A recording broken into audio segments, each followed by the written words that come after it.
Que a graça e a paz do nosso Senhor Jesus Cristo, o amor do Pai e a comunhão do Espírito Santo de Deus esteja com cada um de nós, agora e sempre.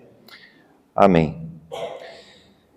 Queridos e amados do Senhor, hoje nós comemoramos a festa da colheita aqui da nossa comunidade. Ao longo dessa semana, perguntando se alguém sabe qual é o número dessa edição, ninguém sabe dizer. Certamente ela volta lá para os inícios da comunidade. Possivelmente tenha mais de 100 anos já, ou esteja ali perto. Fato é que essa festa nos remete à nossa história, de quando as primeiras pessoas que se reuniam neste lugar, em nome de Jesus, trabalhavam na roça. Eram agricultores, na sua grande ou esmagadora maioria.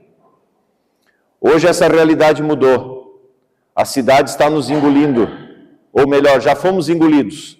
E mesmo quem mora lá no interior, trabalha na roça ainda, ele já tem uma mente urbana. Sabe por quê? Porque a internet já chegou. A banda larga já está lá. Ele anda com os mesmos carros que o pessoal da cidade anda. Às vezes até melhores, né? Porque tem uns que andam com umas caminhonetes, coisa mais linda.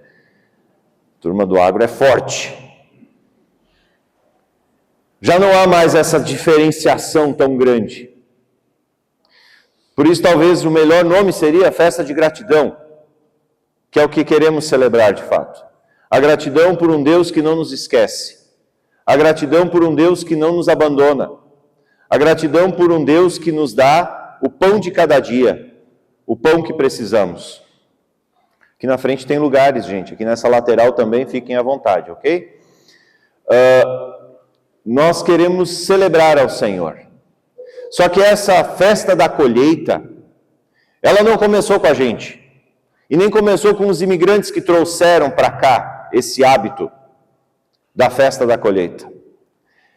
Essa festa começou muito antes, lá no livro de Levítico, no capítulo 23, os versículos 9 e seguintes que eu quero ler nesta manhã com vocês.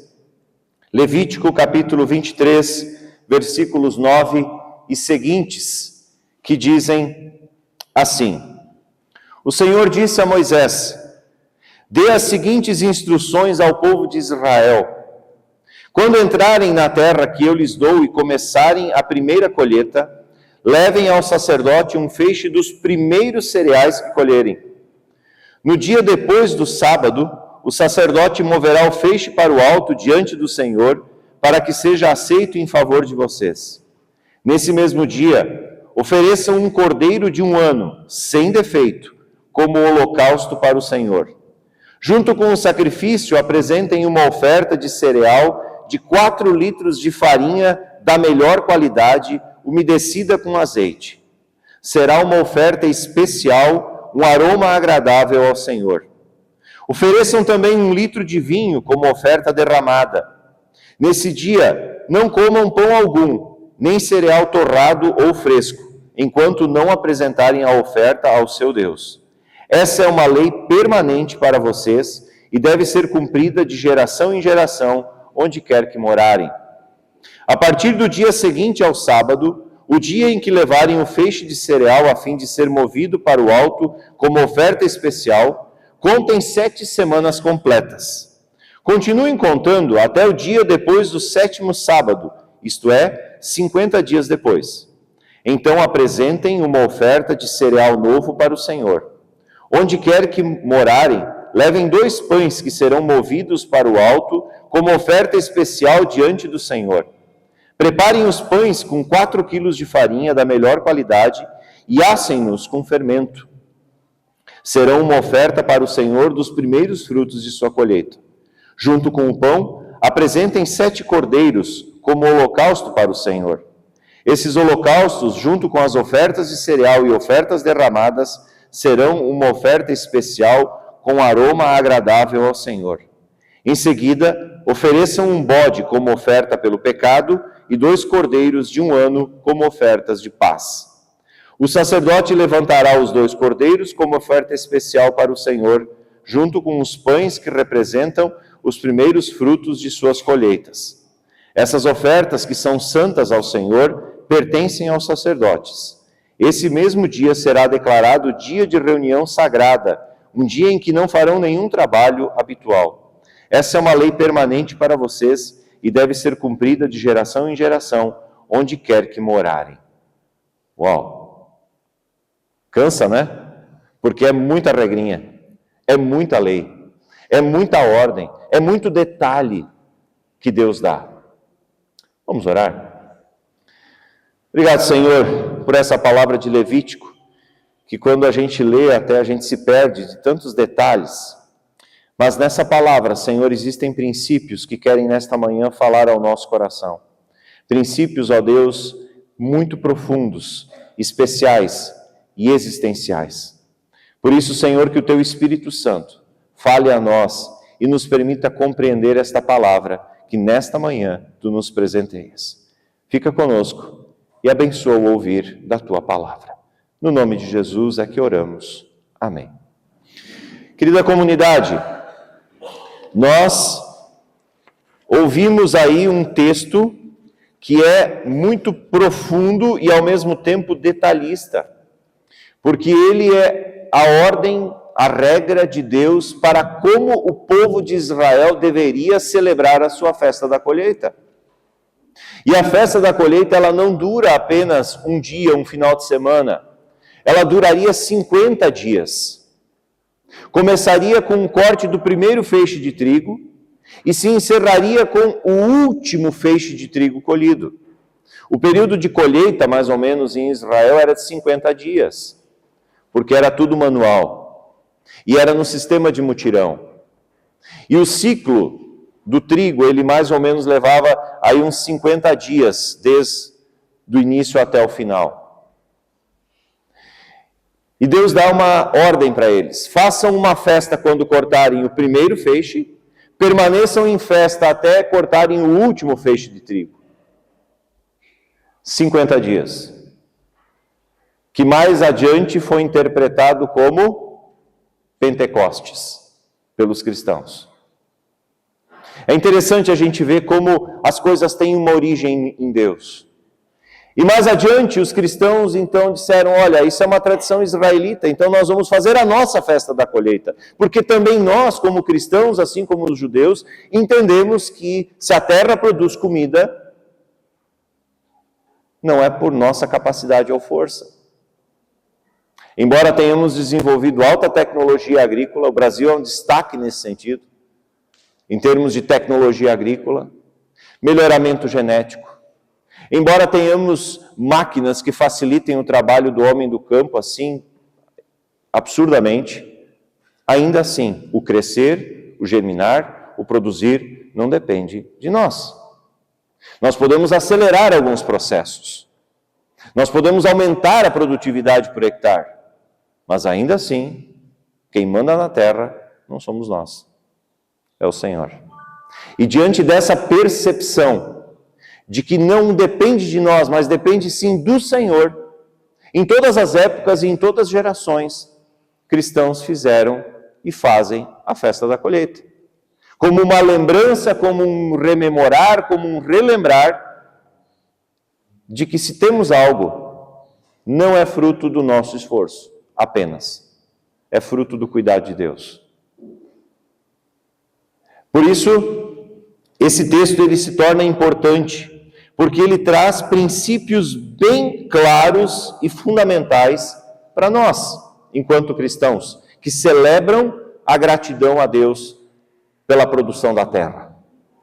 O primeiro princípio é que quando a gente lê com atenção esse texto de Levítico, a gente percebe que o que é apresentado ao Senhor são coisas do dia a dia da alimentação do povo. Trigo e ovelha, basicamente. A dieta do povo de Israel era uma dieta pautada no trigo e nos grãos, que fazem parte dessa família do trigo, e ovelha.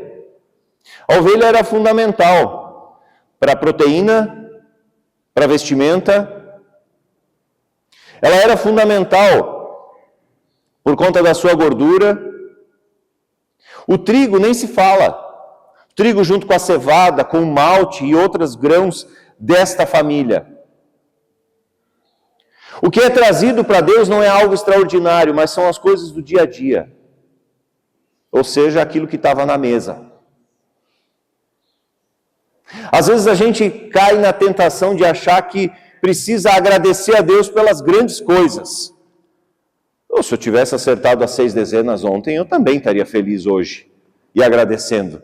Mas não apostei, não tem como ganhar. São só 6 dezenas, eu às vezes digo, Deus, 6 dezenas, não é difícil. Às vezes a gente acha que tem que agradecer por coisas grandes. Aí que a gente se engana. Porque o que Deus pede para o povo trazer para a festa da colheita, lá do Antigo Testamento, é o que está na mesa. Pão, carne, gordura e a roupa. E cá entre nós, o que a gente precisa de mais do que isso para viver? O que a gente precisa de além disso para viver? Uma casa, um trabalho onde a gente ganha o salário dignamente para poder comprar essas coisas.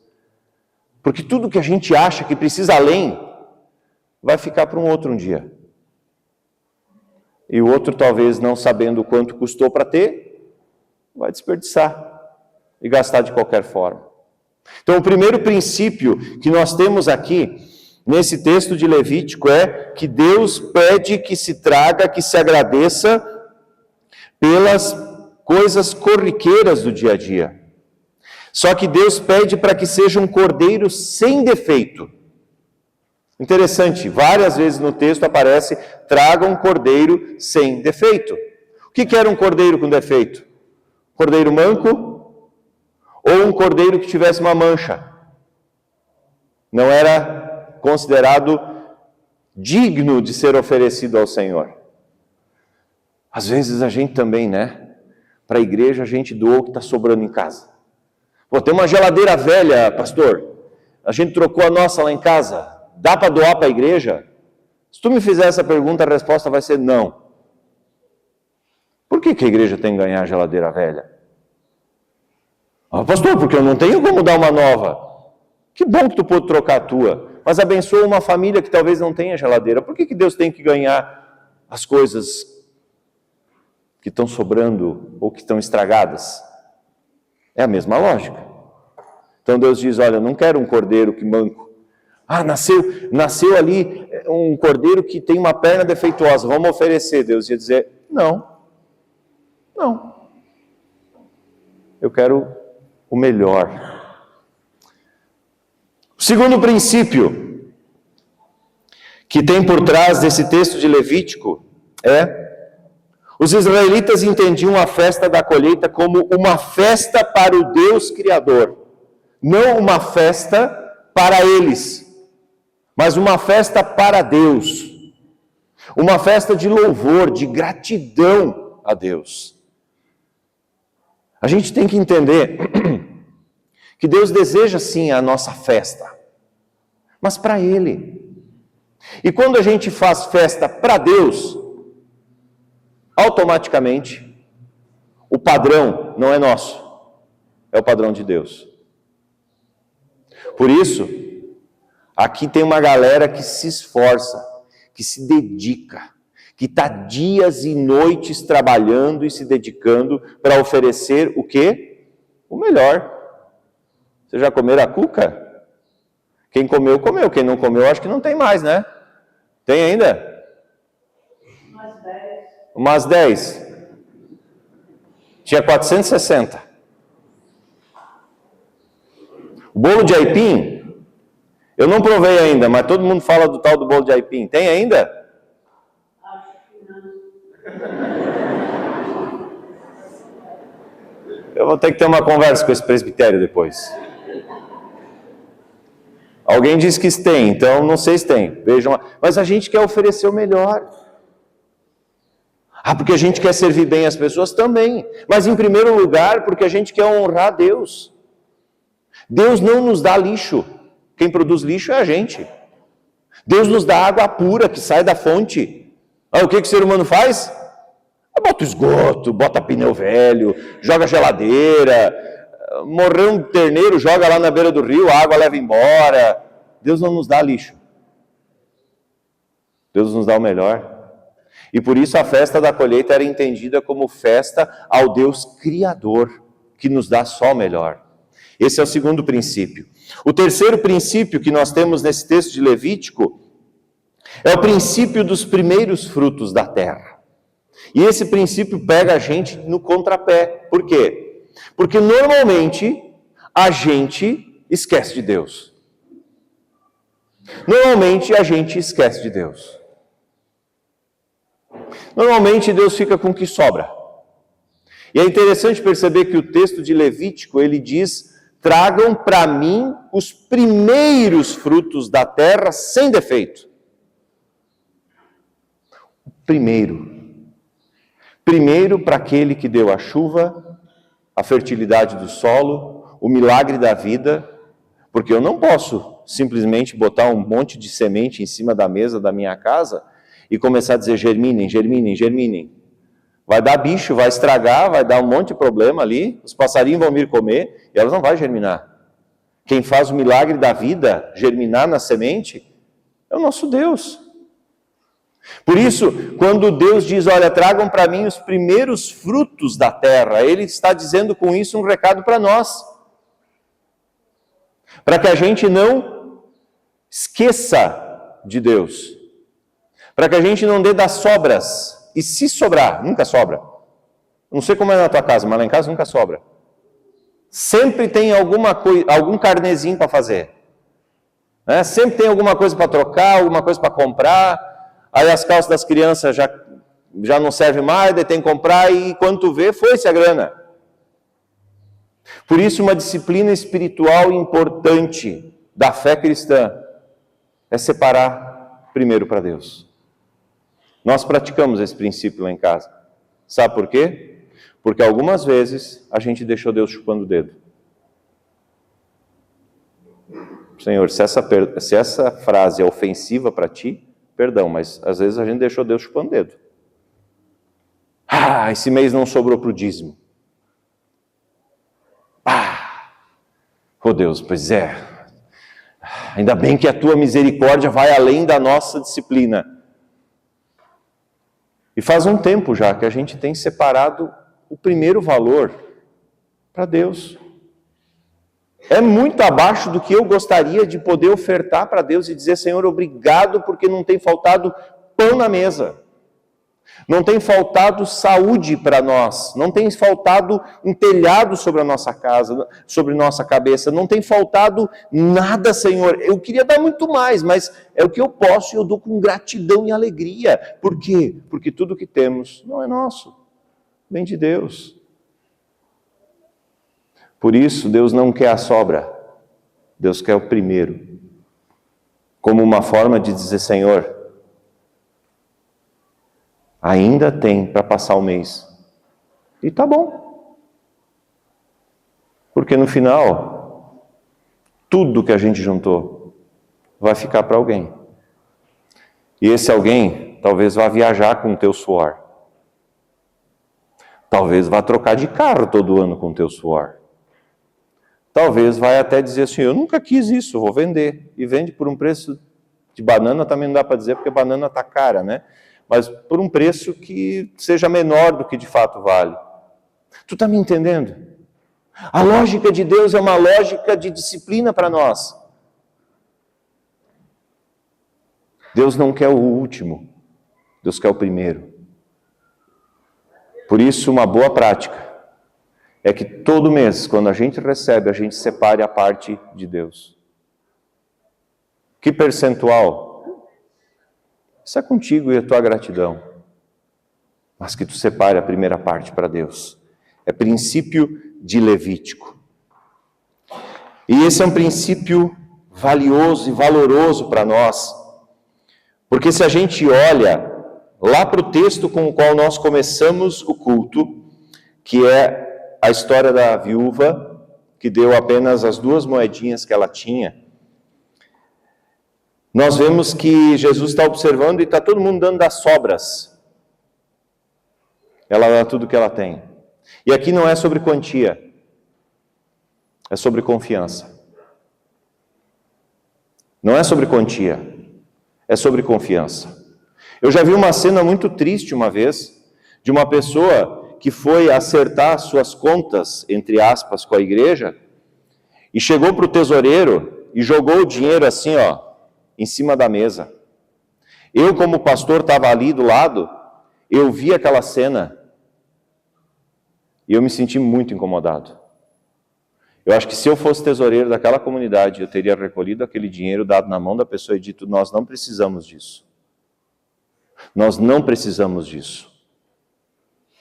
Jesus não precisa desse dinheiro, porque esse dinheiro é maldito. Dinheiro dado com rancor, com nojo, é maldito. Agora, R$5 dado com alegria e gratidão, vale mais que 5.000. Não é assim que quando a gente ganha um presente, e a pessoa talvez até venha com vergonha te dar aquele presente, porque talvez ela queria dar um presente melhor, mas ela não tem condições de dar um presente melhor, mas ela lembrou do teu aniversário, lembrou de ti, e com amor, com carinho, ela comprou uma pequena lembrancinha e veio trazer para ti o gesto dela. Tem muito mais importância do que o presente. Às vezes é um negócio que tu nem vai usar, mas ser lembrado, amado, aquele carinho, gente, isso tem muito mais valor do que propriamente o que ela gastou para comprar aquele presente. Por que com Deus seria diferente? Por que a gente joga as coisas de Deus? Ainda faltou pagar a igreja esse ano. Nunca se ouviu isso, né? Vou esperar o 13º, porque senão não sobra. Está tudo errado. Deus não quer a sobra. Deus quer o coração grato. Não é quantia, é sentimento. É sentimento. Com alegria. Com alegria. A festa da colheita dos israelitas era uma festa de alegria, onde cada família cortava um feixe do seu melhor trigo. Sabe aquela área mais bonita lá da propriedade, onde ele está viçoso, aqueles cachos grandes, bonitos, bem carregadinhos, ia lá e cortava um feixe e dizia, isso aqui é para Deus, isso não é para nós. É sobre isso. É sobre gratidão. Não é sobre quantia. Essa mulher, essa viúva, ela não teria como sobreviver muito tempo com aquelas 2 moedinhas. Mas o Deus em quem ela crê, certamente não abandonaria ela de jeito nenhum. E a Bíblia não diz como continua a história dela, mas uma coisa eu sei, ela não morreu de fome. Não fez falta. É fácil a gente ser grato e confiar em Deus quando tudo vai bem. Quando a poupança está lá rendendo seu dinheirinho, quando as aplicações estão rendendo seus dinheiros também, quando tem saúde, quando está tudo em ordem, quando o casamento vai bem, quando os filhos estão bem colocados, é muito fácil agradecer a Deus. Mas não se torna fácil agradecer a Deus em meio ao caos. E a vida dessa mulher viúva estava um caos. Porque ser viúva no tempo de Jesus era o caos. Ela não podia trabalhar fora.